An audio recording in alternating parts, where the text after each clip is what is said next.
So ayan, magandang araw mga kapatid. Nandito tayo ngayon sa Moto Express Balagtas, Bulacan, o yung Honda, no? Dito sa Balagtas. Para dito sa bagong nilabas ng Honda PCX 160. Ito yung version 2. Ito po yung glossy red na standard.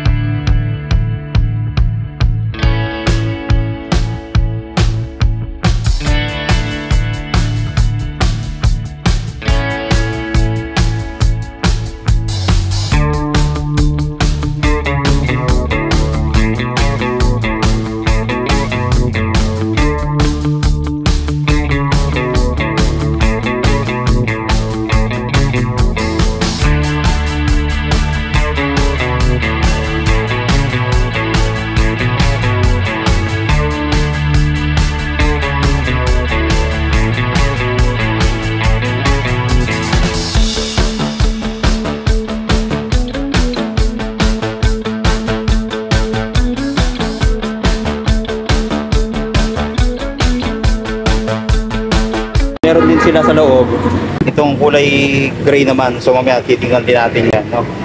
So dito tayo mga kapatid sa kulay red, isa rin sa kulay na gusto nung anak ko. So pakikita natin yung standard version. Ganito yung kanyang emblem, yung PCX 160 ay kulay silver, then yung sa road sync ay kulay gold naman.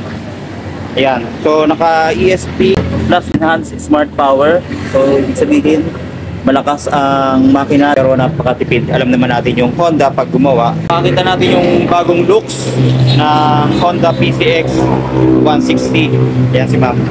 Ayan, shoutout kay ma'am. Thank you ma'am. Ayan, so mamaya papakita natin yung pricing. Napansin natin sa kanyang mukha ngayon, lalo na dito sa front, ay mas naging premium ang datingan. Yung kanyang LED na parking light, so naiba na, di katulad nung version 1, sobrang laki.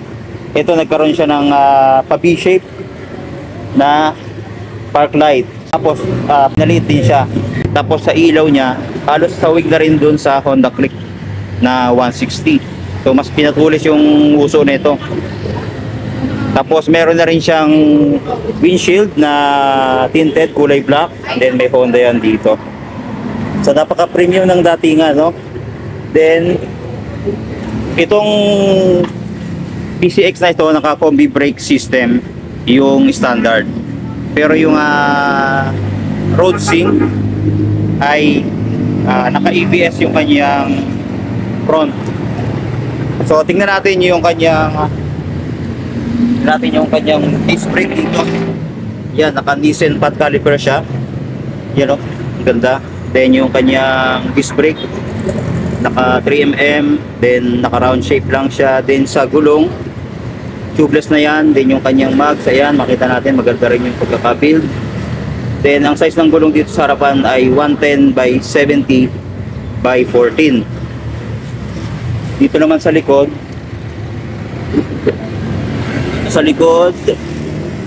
ayan yung tatak ay RC tires, ano? So magandang klase siya. Dito sa likod 130 by 70 by 13, so mas maliit ang konti dito sa likod, kaya medyo naka-upright position na siya, no? Then dual shock, ayan, kulay black. So yung sa road sync ay meron po yung baso, no? Ito ang standard, simple lang siya, kaya nga standard po. So makikita naman natin dito, meron din siyang side stand kill switch. Then yung kanyang angkasa napaka-angas, pero may pagkakaiba pa rin, ano? Naiba na rin, medyo parang lumiit ng konti ito, no? Then sa taillight, ito, nabago na din yung taillight compare doon sa dati. Mas naging futuristic ang datingan. Wala na siyang kanto-kanto dito, no? So mas naging slim na siya at gumanda yung taillight, naging pa letter X. Ito naman yung kanyang signal light dyan, LED na rin yan. Then dito sa kabilang side, dito makikita yung kanyang radiator. Yan, naka liquid gold.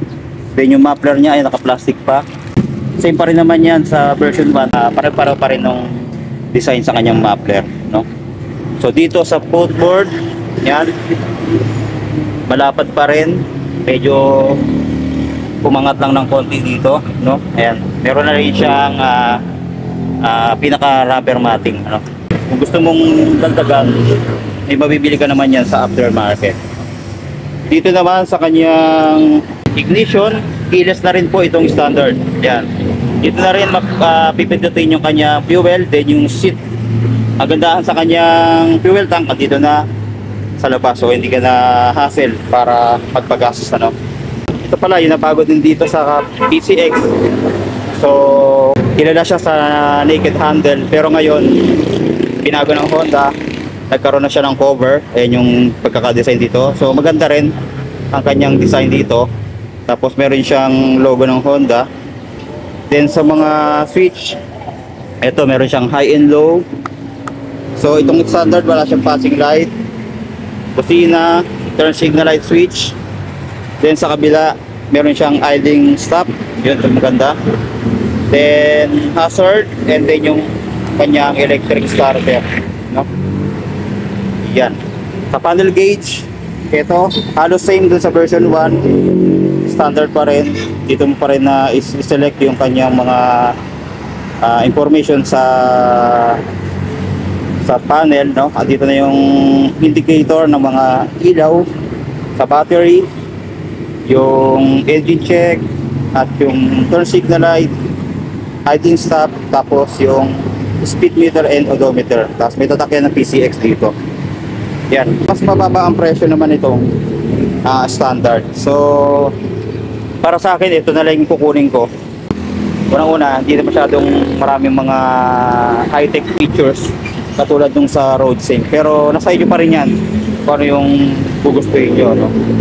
So sa price naman niya, kakalam ko dito ay nasa 133,400 ang cash.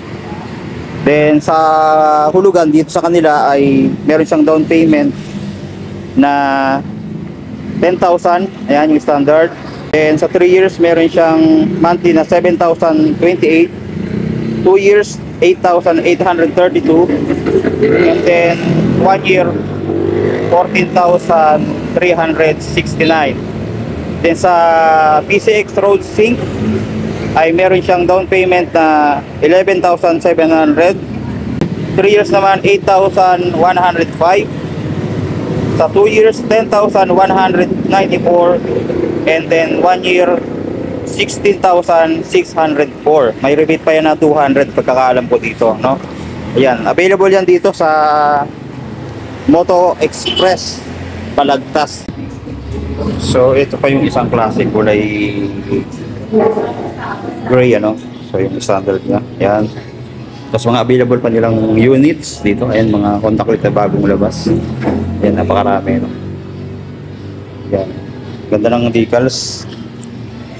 Yan, tapos Honda PCX 160.